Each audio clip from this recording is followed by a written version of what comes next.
17 اگست 1988 दोपहर के करीब 4 बजे का वक्त था।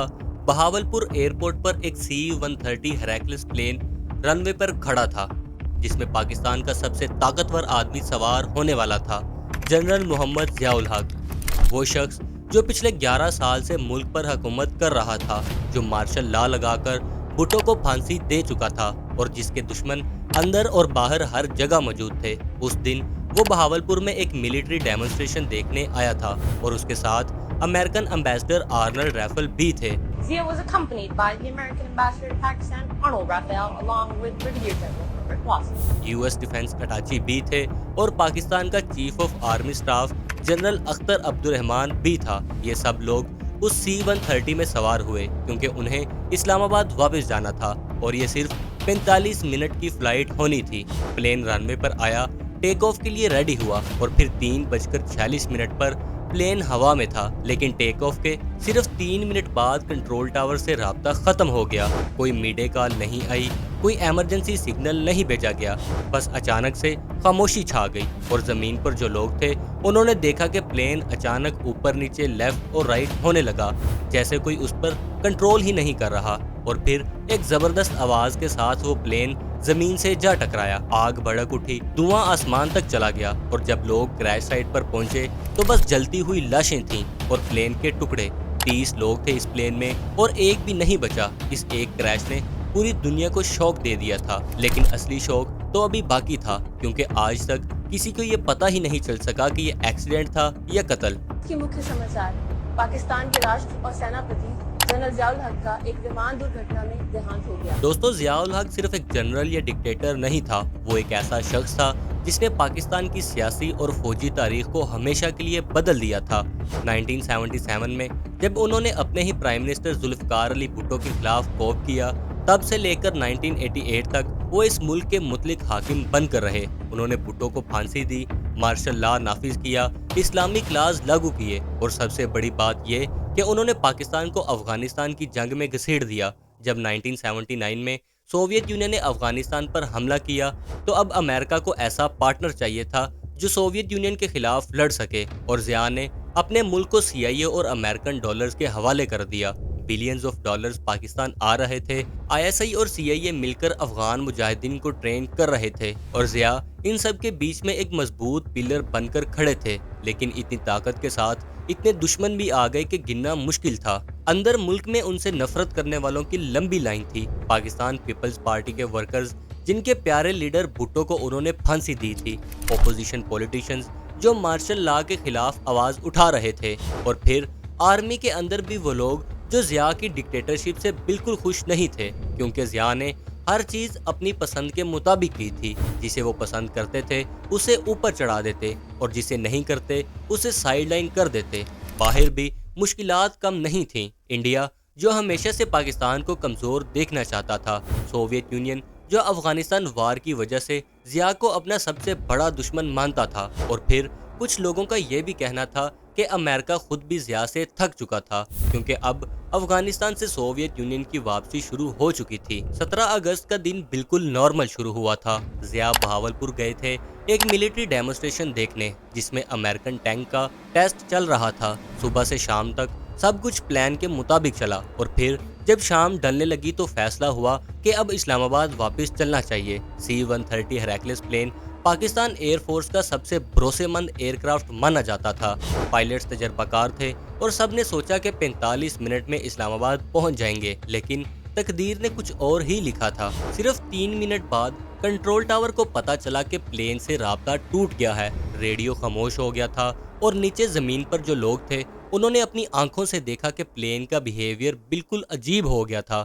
वो ऊपर नीचे लेफ्ट राइट हिल रहा था, जैसे कोई बेवकूफ प्लेन चला रहा हो, या फिर जैसे पायलट्स बेहोश हो गए हों। और फिर अचानक नोज डाइव, प्लेन नीचे की तरफ तेजी से आने लगा और कुछ ही सेकंड्स में वो जमीन से जा टकराया। धमाका इतना बड़ा हुआ कि मीलों तक आवाज गई। आग इतनी भड़की कि क्रैश साइट पर जाना मुश्किल हो गया, और जब फाइनली इमरजेंसी टीम्स पहुंची तो सामने बस तबाही थी। लाशें इतनी जल चुकी थीं कि पहचानना मुश्किल था, और 30 लोगों में से एक भी जिंदा नहीं बचा था। पाकिस्तान में खबर फैली तो पूरे मुल्क में सन्नाटा छा गया। लोगों को यकीन नहीं हो रहा था कि ज़िया उल हक जैसे ताकतवर आदमी की मौत इतनी अचानक कैसे हो सकती है। लेकिन जिन चीज़ों ने लोगों को सोच में डाला वो ये थी कि इन्वेस्टिगेशन जब शुरू हुई तो बहुत सारी चीज़ें मिसिंग थीं। सबसे पहले तो black box, flight data recorder और कॉकपिट वॉइस रिकॉर्डर दोनों गायब हो गए। ये डिवाइसेस प्लेन क्रैश में भी सरवाइव करती हैं और इन्वेस्टिगेटर्स के लिए सबसे अहम सबूत होती हैं, लेकिन इस केस में ये डिवाइसेस कहीं मिली ही नहीं। दूसरी बात ये कि कंट्रोल टावर से कांटेक्ट इतनी अचानक क्यों टूटा। अगर इंजन फेल हो रहा होता तो पायलट्स को कम से कम कुछ सेकंड्स मिलते इमरजेंसी कॉल करने के लिए, लेकिन कुछ नहीं आया। तीसरी बात ये कि प्लेन की वो हरकत जो लोगों ने देखी वो इंडिकेट कर रही थी कि या तो पायलट्स ना अहल हो गए थे या फिर प्लेन के कंट्रोल सर्विसेज बिल्कुल जाम हो गए थे। और चौथी सबसे कंट्रोवर्शियल बात ये कि क्रैश साइट को बहुत जल्दी साफ कर दिया गया और इन्वेस्टिगेशन भी इतनी जल्दी में कंक्लूड कर दी गई कि बहुत से एक्सपर्ट्स को शक हुआ कि कहीं सच छुपाया तो नहीं जा रहा। पाकिस्तानी अथॉरिटीज ने फौरन एक बोर्ड ऑफ इंक्वायरी बना दी और कुछ महीने इन्वेस्टिगेशन की और फिर अपना कंक्लूजन दिया कि ये मैकेनिकल फेलियर था और किसी साजिश का कोई सॉलिड प्रूफ नहीं मिला। तो इन शवाहिद की बिना पे हमारा शक का दायरा केमिकल एजेंट्स के गिर्द था। अमेरिकन गवर्नमेंट ने भी अपनी टीम भेजी, FBI ने भी इन्वेस्टिगेशन की, लेकिन उनका भी यही कहना था कि कॉन्स्पिरेसी का कोई पक्का सबूत नहीं है। लेकिन ये रिपोर्ट्स बहुत से लोगों को सेटिस्फाई नहीं कर पाई क्योंकि एविडेंस इतना इनकम्प्लीट था कि कोई भी पक्के तौर पर कुछ नहीं कह सकता था। पहली थ्योरी जो सामने आई वो ये थी कि ये पाकिस्तान आर्मी के अंदर से ही साजिश थी।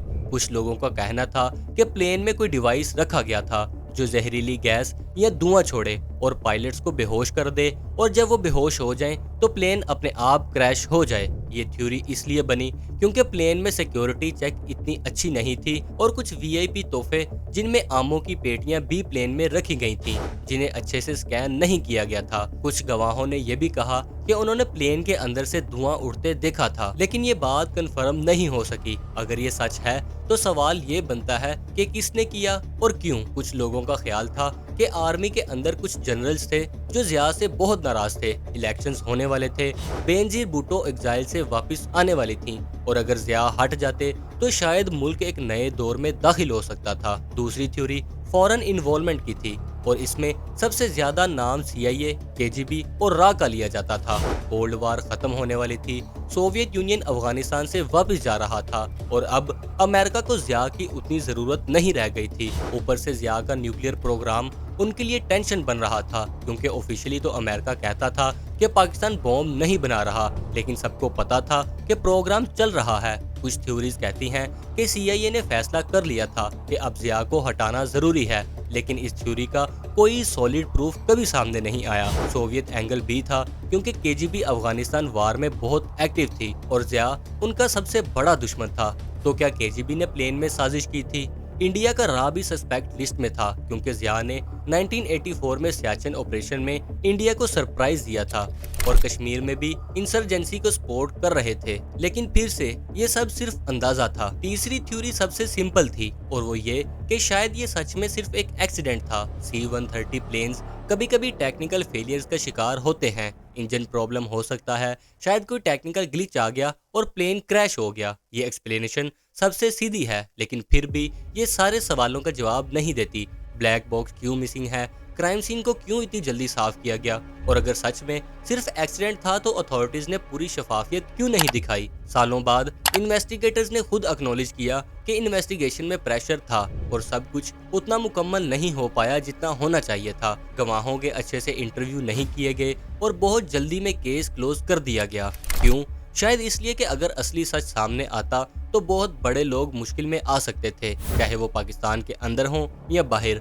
आज 36 साल गुजर चुके हैं, लेकिन ज़िया उल हक की मौत का राज आज भी राज ही है। कोई फाइनल आंसर नहीं है, कोई पक्का सबूत नहीं है, बस थ्योरीज हैं और वो सवालात हैं जो आज भी जिंदा हैं। क्या ये सच में एक एक्सीडेंट था या किसी ने बहुत केयरफुली प्लान किया था? अगर साजिश थी तो किसने की? आर्मी के अंदर से कोई या कोई फॉरेन इंटेलिजेंस एजेंसी? और अगर कभी ये राज खुलता है तो क्या पाकिस्तान की सियासत और फौज की हकीकत सामने आ जाएगी जो आज तक छिपी हुई है? ज़िया की मौत के बाद पाकिस्तान में इलेक्शंस हुए, बेनजीर भुट्टो वजीर आजम बनी, डेमोक्रेसी वापिस आई, लेकिन हालात ज्यादा सुधर नहीं पाए। ضیاء نے جو سسٹم بنایا تھا، اسلامک لاز، ملٹری کی پاور، وہ آج بھی کہیں نہ کہیں پاکستان میں نظر آتا ہے، اور شاید یہی وجہ ہے کہ ان کی موت کا سچ کبھی پوری طرح سامنے نہیں آیا، کیونکہ اگر سچ سامنے آ جائے تو بہت سے پاورفل لوگوں کے رازوں کا پردہ فاش ہو جائے گا۔ ضیاء الحق کا پلین کریش صرف ایک حادثہ نہیں تھا، یہ پاکستان کی ہسٹری کا وہ ٹرننگ پوائنٹ تھا جہاں سے بہت کچھ ہمیشہ کے لیے بدل گیا۔ اور آج بھی جب لوگ اس کریش کے بارے میں سوچتے ہیں تو ایک ہی سوال ان کے ذہن میں گونجتا ہے: ضیاء الحق کو واقعی کس نے مارا؟ کیا یہ بس تقدیر کا کھیل تھا یا کسی کی چال؟ کیا ہم کبھی جان پائیں گے، یا یہ راز ہمیشہ پاکستان کی ہسٹری کے اندھیروں میں ہی دفن رہے گا؟